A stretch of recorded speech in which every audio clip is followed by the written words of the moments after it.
is an interesting word.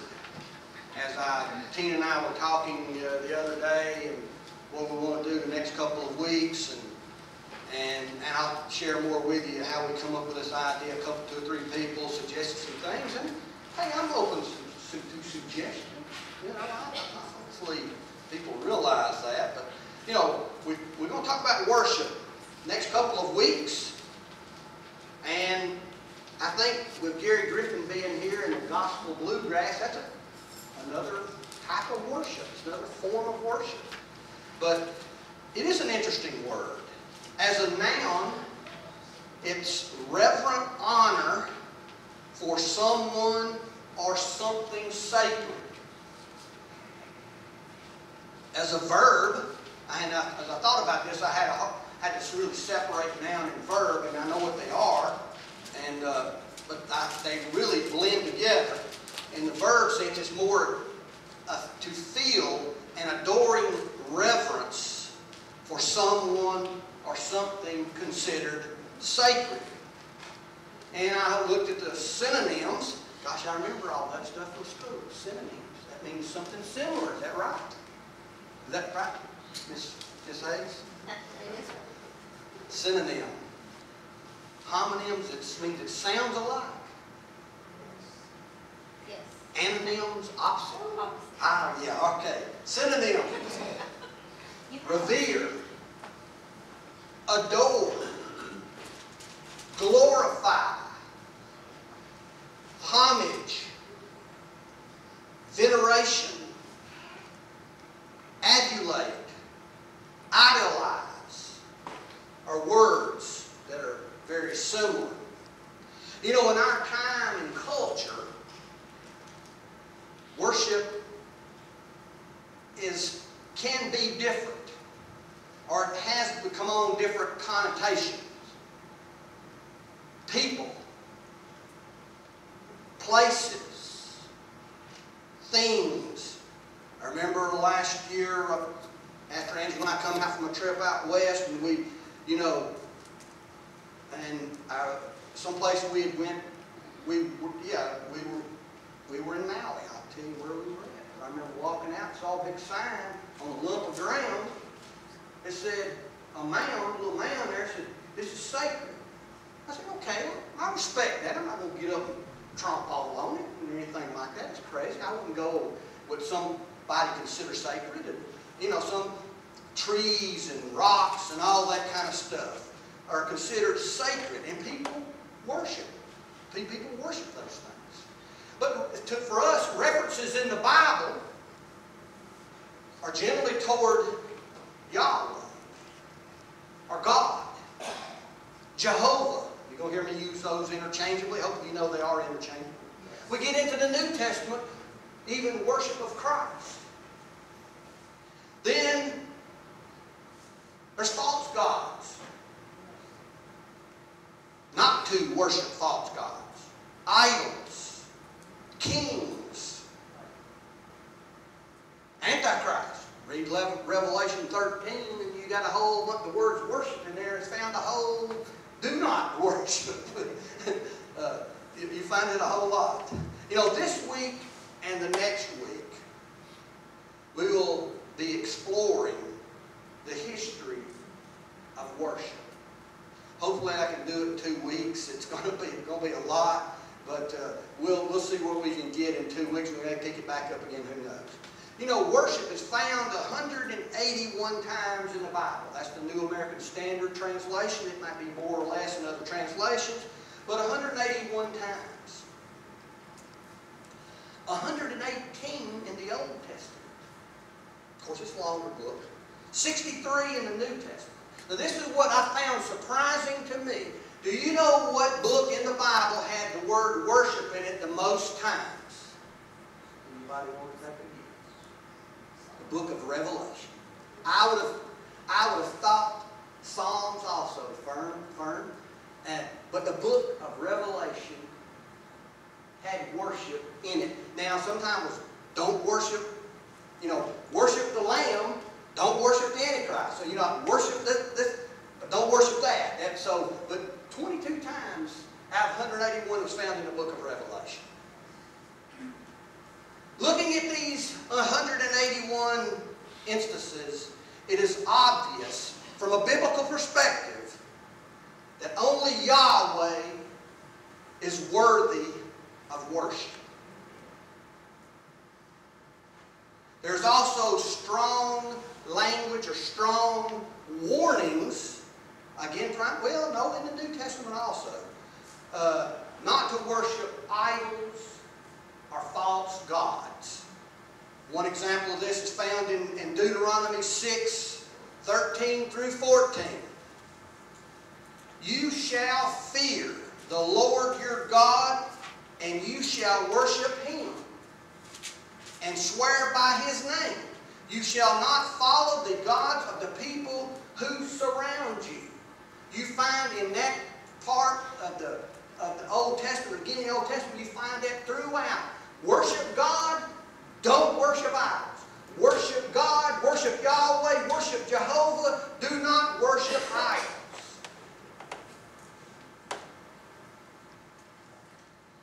You know, the language of that sounds somewhat stern to us today.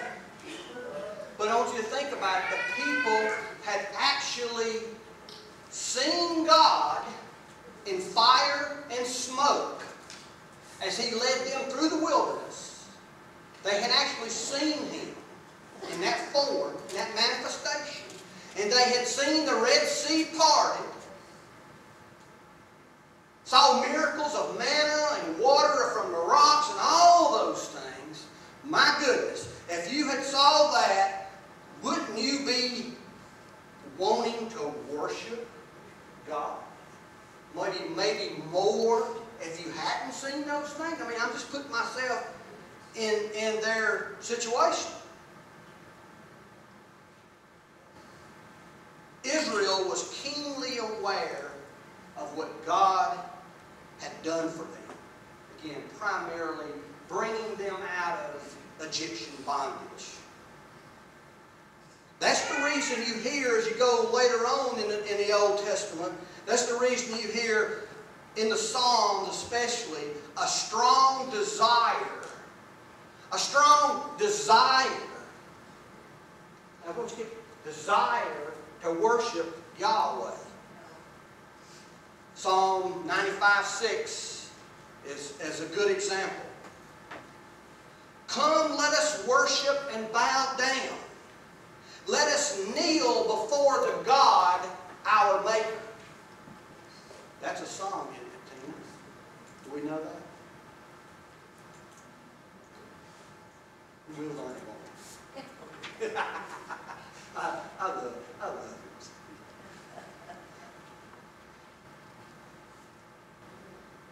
Come, let us worship and bow down. Let us kneel before the Lord our God, our Maker. People had a strong feeling that they needed and wanted to worship the God of creation. I mean, we're basically seeing the same sky, breathing the same air, seeing essentially it's, other than development, we're seeing the same thing. It's all created by God. But in some ways, I think we've lost that strong urge or feeling of needing to worship Jehovah God. Guilty. Blame, you have lost somewhat that strong urge to worship God like He wants us to worship Him. If the shoe fits, y'all can wear it, but it fits on me. So I stand guilty as charged. I stand convicted when I say that. However, as Israel progressed into a kingdom, you know, we read in Deuteronomy, it sounded, you know, worship God, don't worship idols, you know, sort of stern. Then in Psalm, it seems to lighten, the tone seems to lighten somewhat. Come, let us worship God. Let's kneel and bow down before our Maker. And as Israel progressed to a kingdom and had kings and David and Solomon and others, the worship became more festive and joyous. It's first, as an example, in 1 Chronicles, chapter 16, verses 25 through 30. For great is the Lord, and greatly to be praised. He is also to be feared above all gods, for all gods of the people are idols. But the Lord has made the heavens. Splendor and majesty are before Him. Strength and joy are in His place. Ascribe to the Lord, O families of the peoples. Ascribe to the Lord glory and strength. Ascribe to the Lord glory due His name. Bring an offering and come before Him. Worship the Lord in holy array. Tremble before Him, all the earth. Indeed, the world is firmly established. It will not be moved. Yahweh is great, and we should worship and praise only Him. All other things are idols, false gods. Just look at the splendor and the majesty of God's creation. You know, always been an outdoorsy kind of person, hunting, fishing, just getting out and about, and raised in the country. You know, y'all heard me talk about that, but and I've had the good fortune of traveling many places when I was in the Navy, and of course, through the last years, I've had foreseen a lot of places on this earth, and I am in constant awe of God's creation. And I have to look around and say, this just did not happen by accident. You know, there is intelligent design to it. He is a refuge of strength and joy. Give glory to the Lord for who He is.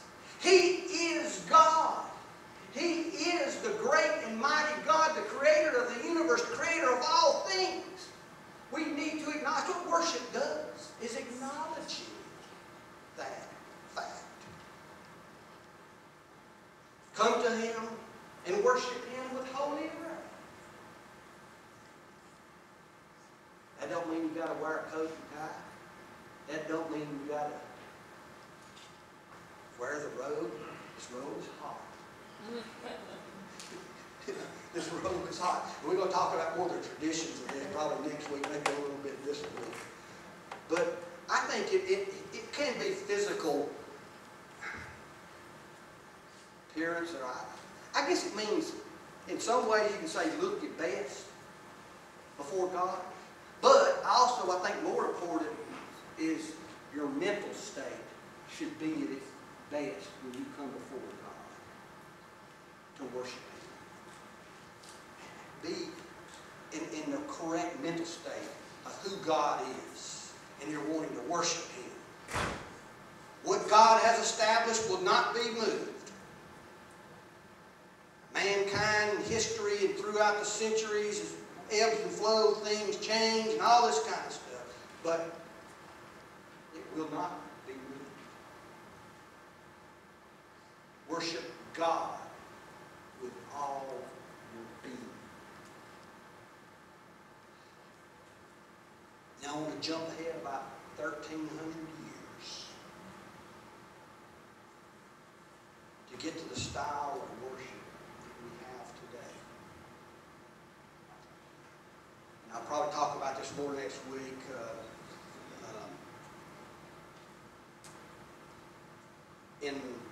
As the Roman Empire was waning, or on the downside of its peak, you might have heard of Emperor Constantine, or Constantine. Some pronounce it differently. But Constantine was an emperor around 320, 330, something like that.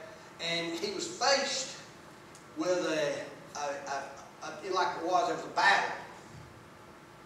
And Constantine was always, like any military leader, looking for an edge.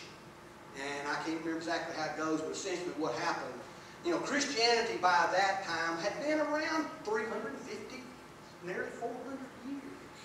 It was known. In all the times of Christian persecution, Roman persecution of Christians being fed to the lions, and all that stuff had been prior to that. Had been prior to that time.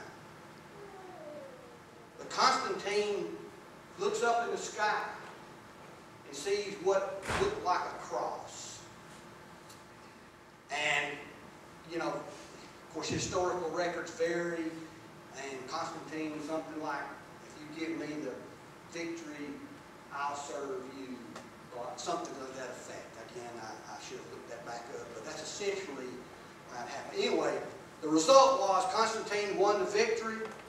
Constantine became a Christian. Constantine ended all persecution of Christians and made it the state religion in the Roman Empire. Now, I'm sort of separation of church. You know, it's got to work both ways. You know, separation of church and state. But he made it the state religion. I don't know if it was mandated. I think it was sort of pretty much that way. But anyway, Constantine became a Christian. And the church, again, had been established somewhat during this time. So, and it was more of an informal kind of gathering. We'll talk about that again that next Sunday. But Constantine said, essentially, I'm the emperor. This is the way I want to do church. Well, what Constantine says, Constantine gives. So, church became what we call high church, the liturgy of the church, the formality of the church. It really was pretty much the case up until the 1960s, maybe the 1970s. If you went to a Methodist church, when I grew up, it was, I mean, my mama had me dressed to the nines. I had clip-on ties. And I hated those shoes, though. My mother was into Oxford. What's the two-tone? Was it the two-tone? Saddle Oxfords.